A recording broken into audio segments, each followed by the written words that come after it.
بسم اللہ الرحمن الرحیم۔ کہتے ہیں کہ تاریخ جو ہے یہ فتوحات کو گنتی ہے۔ تاریخ کبھی جو ہے جھوٹ نہیں بولتی اور تاریخ ہمیشہ جو ہے سچ کہتی ہے۔ تاریخ ہمیشہ فتوحات کو گنتی ہے۔ اگر ہم تاریخ کی کتابوں کو اٹھا کر دیکھیں تو خلیفہ بغداد معتصم باللہ جب ہلاکو خان یعنی چنگیز خان کے نواسہ آ کر بغداد کو فتح کیا تو معتصم باللہ یعنی خلیفہ بغداد کو اپنے پیروں میں بٹھا کر ان سے بول رہے تھے کہ آپ ہیرے جواہرات اور قیمتی اشیاء جو ہے کیوں جمع کر رہے تھے، اور ان کو پلیٹ میں کھانے کے پلیٹ میں وہ چیزیں سامنے رکھ دیا اور ان سے کہا، معتصم باللہ کو بول رہے تھے کہ آپ یہ ہیرے جواہرات اور یہ قیمتی اشیاء جو ہے ان کو کھا لیں۔ معتصم باللہ پر ہلاکو خان کا نواسہ جو تھا وہ طنز کر رہا تھا کہ تم نے زندگی بھر قیمتی اشیاء لال و جواہرات جو ہے جمع کیے ہیں، اور معتصم باللہ کو ہلاکو خان چنگیز خان کا نواسہ یہ بول رہا تھا کہ تمہیں تو تمہاری دین یہ کہتی ہے کہ فوج کو تیار کرو، اسلحہ کو تیار کرو، اور قوت کو جو ہے بڑھاؤ، یعنی جہاد کے لیے تیاریاں کرو، تو تم کیوں ہیرے جواہرات اور قیمتی چیزوں کو اپنے خزانوں میں سے جو ہے نا بھر رہے تھے؟ تو اس پہ پتہ ہے معتصم باللہ نے کیا جواب دیا۔ معتصم باللہ فرما رہے تھے کہ شاید ایسا ہی اللہ تعالیٰ کو منظور تھا، تو اس پر ہلاکو خان بڑا غصہ ہوا اور جواباً معتصم باللہ کو فرمایا کہ اگر اللہ کو ایسا منظور تھا تو اب اللہ کو ویسے منظور ہوگا جس طرح میں کرتا ہوں۔ اور انہوں نے کہا، یعنی ہلاکو خان نے حق کہا کہ میں بغداد کو صفحہ ہستی سے جو ہے نا مٹاؤں گا، اور انہوں نے ایسا ہی کیا، بغداد کو ہمیشہ کے لیے صفحہ ہستی سے مٹا دیا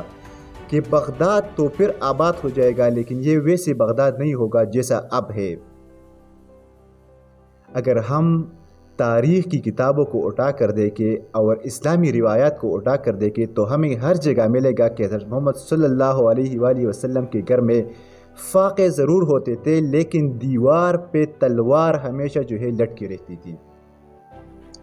اس تاریخ کے بعد اگر ہم آئے اور برصغیر پاک و ہند کی تاریخ کو اٹھا کر دیکھیں جب مسلمانوں کی حکمرانی ہو رہی تھی، اگر ہم تاریخ کی کتابوں کو اٹھا کر دیکھیں تو ہمیں یہ ملے گا کہ جب یورپ میں نئے تجربات ہو رہے تھے، نئی یونیورسٹیاں بن رہی تھی اور انوینشنز ہو رہے تھے، تو اسی دوران آپ کے برصغیر پاک و ہند پہ ایک انسان، ایک شہنشاہ ایسا گزرا کہ وہ اپنی محبوبہ کے لیے تاج محل بنا رہا تھا۔ اگر ہم دیکھیں کہ یورپ میں مختلف جگہوں پر میڈیکل یونیورسٹیز اور میڈیکل انوینشنز ہو رہے تھے، تو یہی پر برصغیر پاک و ہند میں آپ کے شہنشاہوں اور بادشاہوں کے درباروں میں رقص راتوں تک ہوتی تھی۔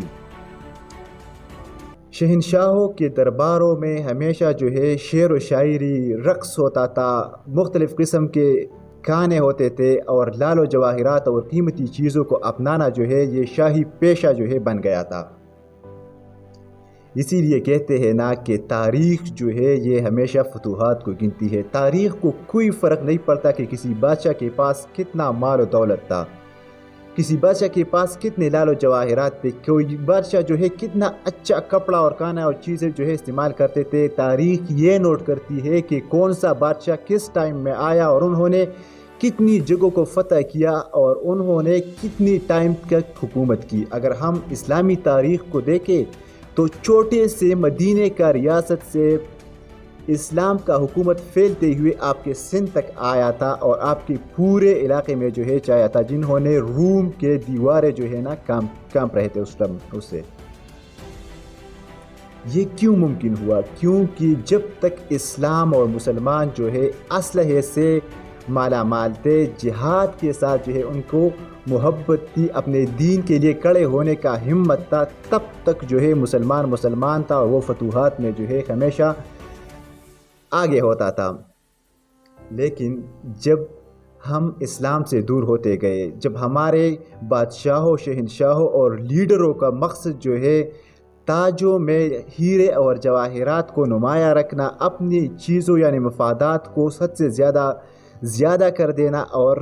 صرف اپنے آپ کو فیسیلیٹیٹ کرنا شروع ہو گیا، تو ہم اسی ٹائم سے تباہ و بربادی کا شکار ہو گئے۔ آج آپ تھوڑا نہیں، اس ویڈیو کو دیکھنے کے بعد آپ پورا سوچئے کہ آج ہم کس جگہ پر کھڑے ہیں۔ ہمارے لیڈر آج جو ہے کیا کر رہے ہیں، اور دوسری بات یہ کہ یہ سب کچھ ہمارے ساتھ کیوں ہو رہا ہے، اور تیسری بات یہ ہماری یوتھ کو اور ہمارے نوجوانوں کو یہ سوچنا چاہیے کہ اس جھنجٹ سے ہم کیسے نکلیں گے، ہم پھر کیسے جو ہے خلافت اون جیسے حکومت کیسے بنائیں گے، ہم پھر جو ہے مدینہ کا ریاست کیسے بنائیں گے جس سے سٹارٹ ہوتے ہوئے ہم پوری دنیا پہ حکمرانی سٹارٹ کریں۔ تھینک یو سو مچ، والسلام۔